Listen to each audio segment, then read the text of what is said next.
We ought to consider not only that our life is daily wasting away and a smaller part of it is left,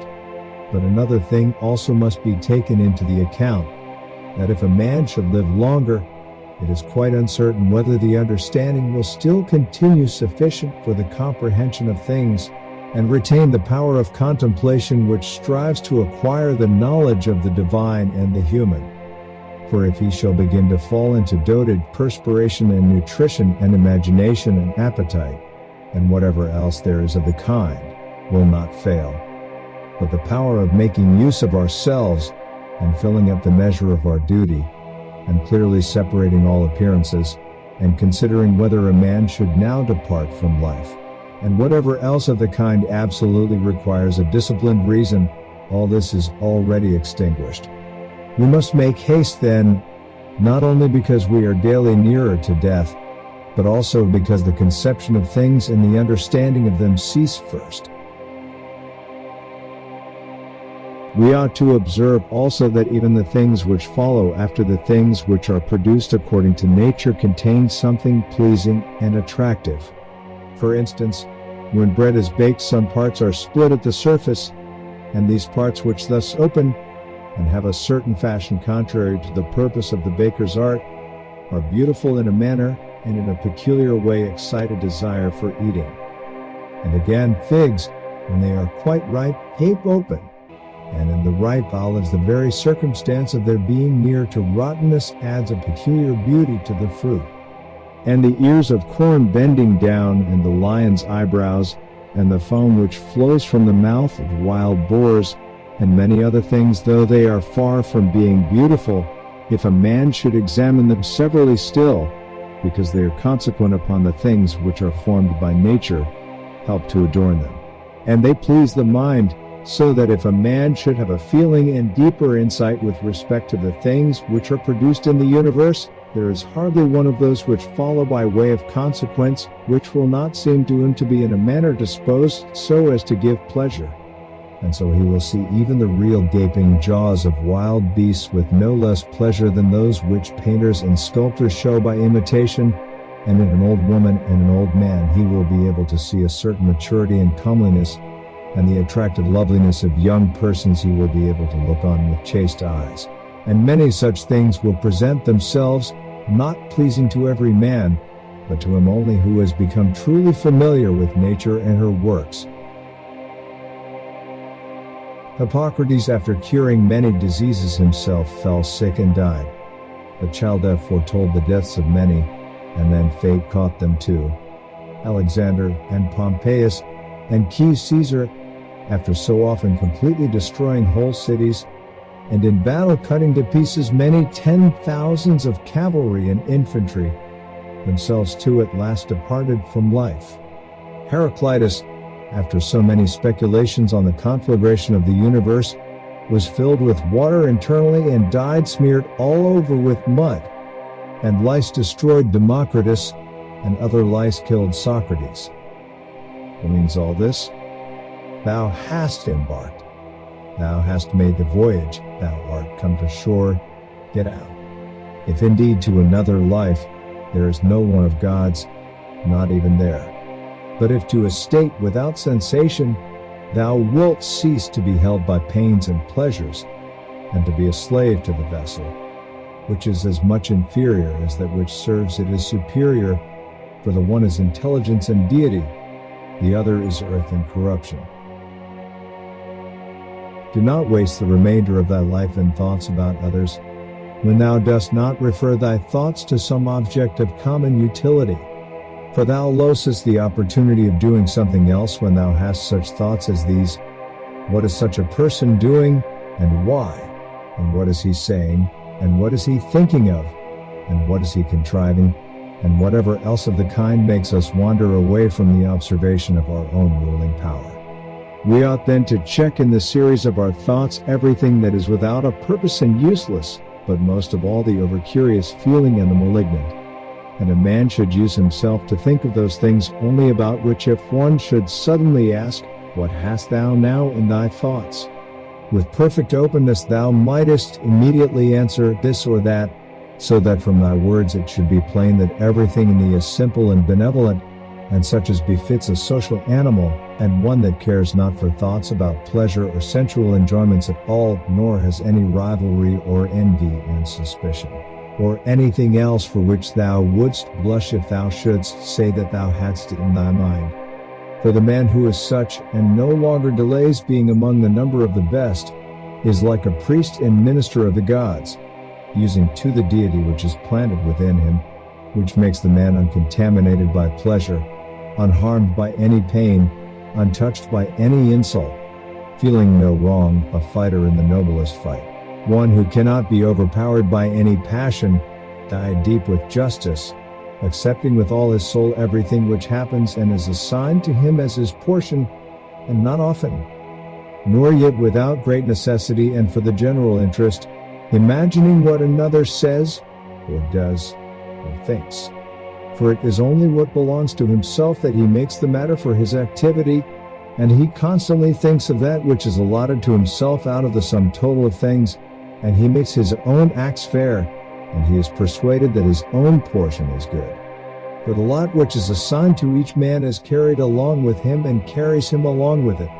And he remembers also that every rational animal is his kinsman, and that to care for all men is according to man's nature,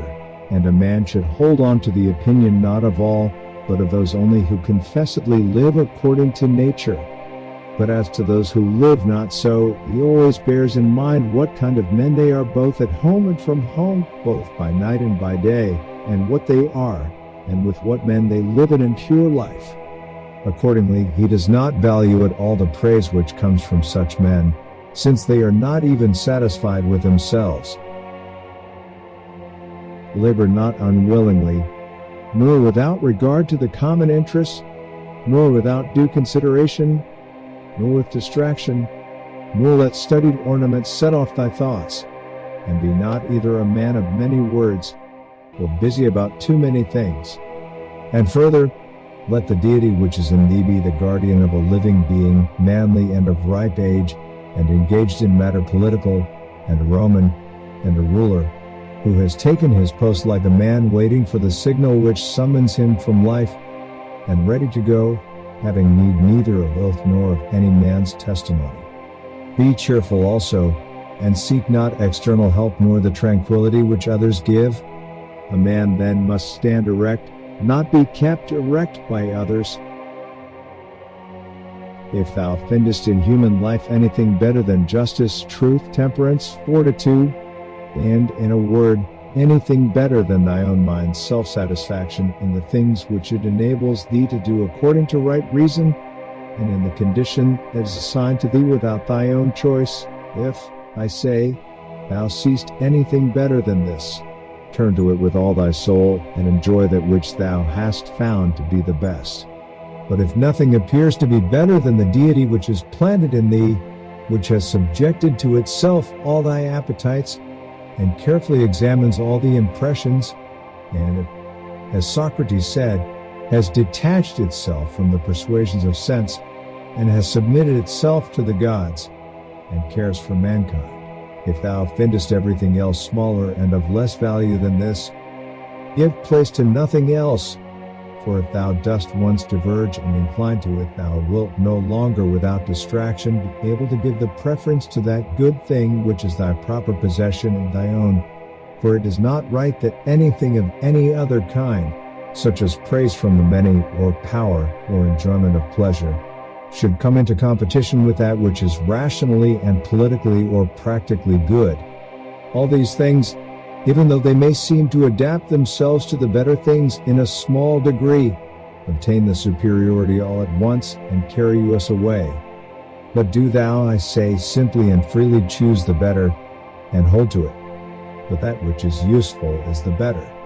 Well then, if it is useful to thee as a rational being, keep to it.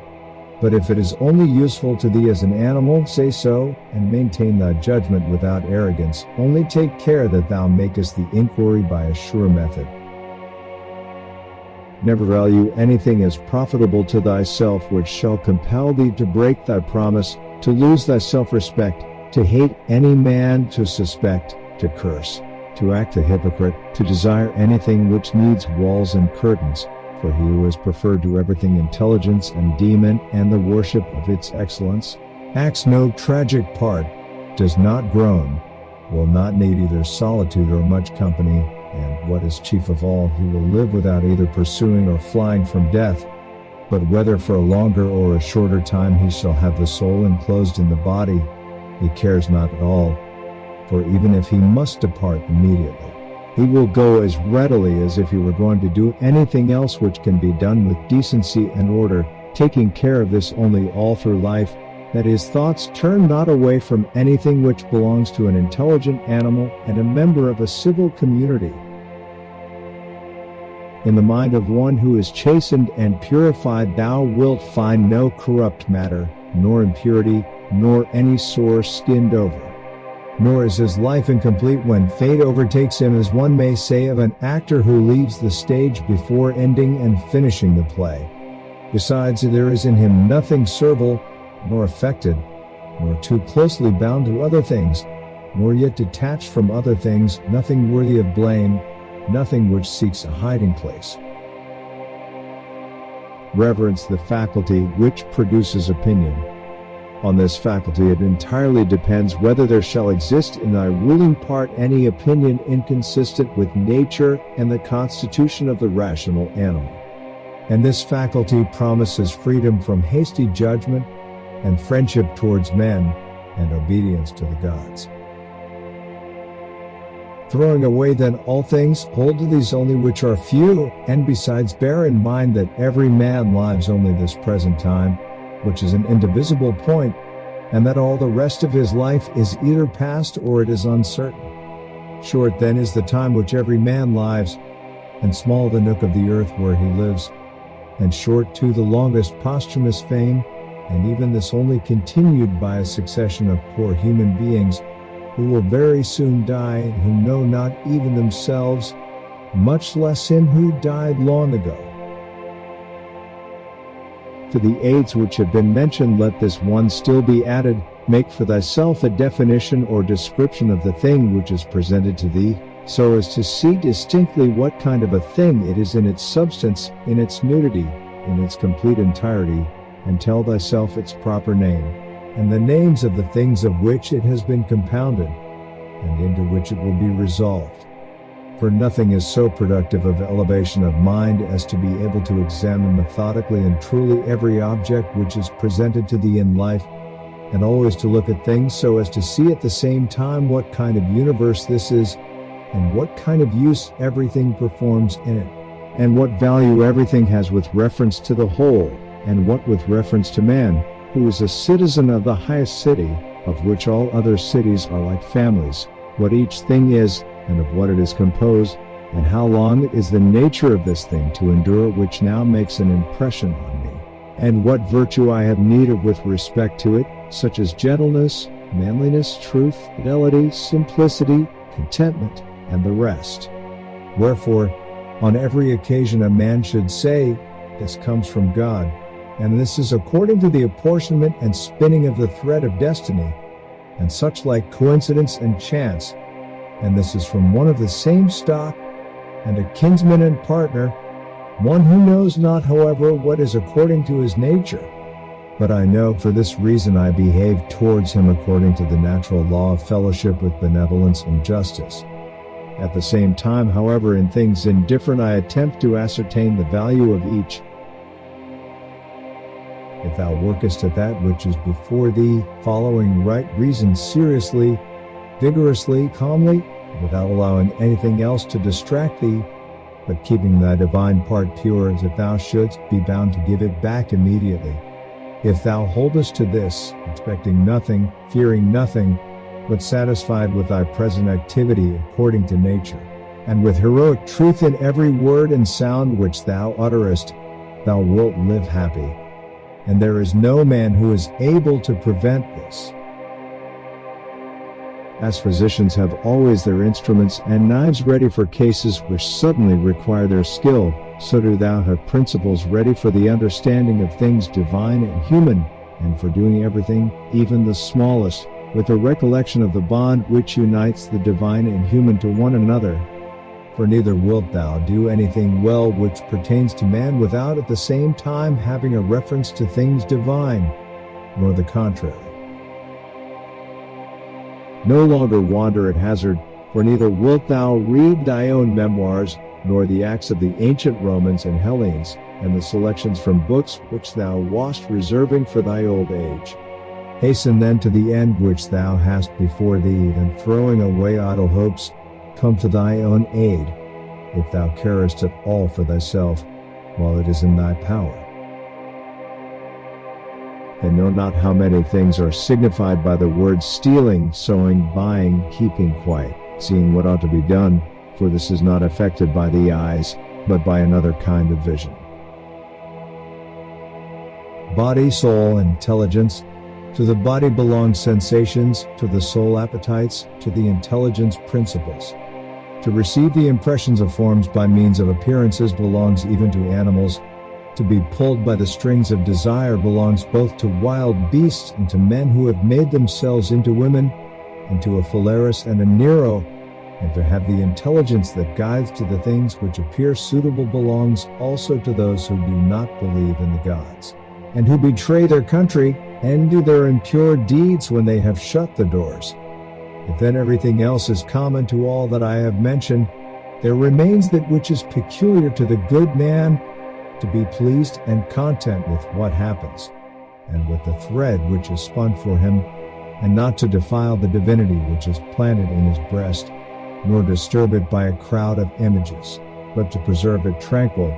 following it obediently as a god, neither saying anything contrary to the truth, nor doing anything contrary to justice. And if all men refuse to believe that he lives a simple, modest, and contented life, he is neither angry with any of them, nor does he deviate from the way which leads to the end of life, to which a man ought to come pure, tranquil, ready to depart, and without any compulsion perfectly reconciled to his lot.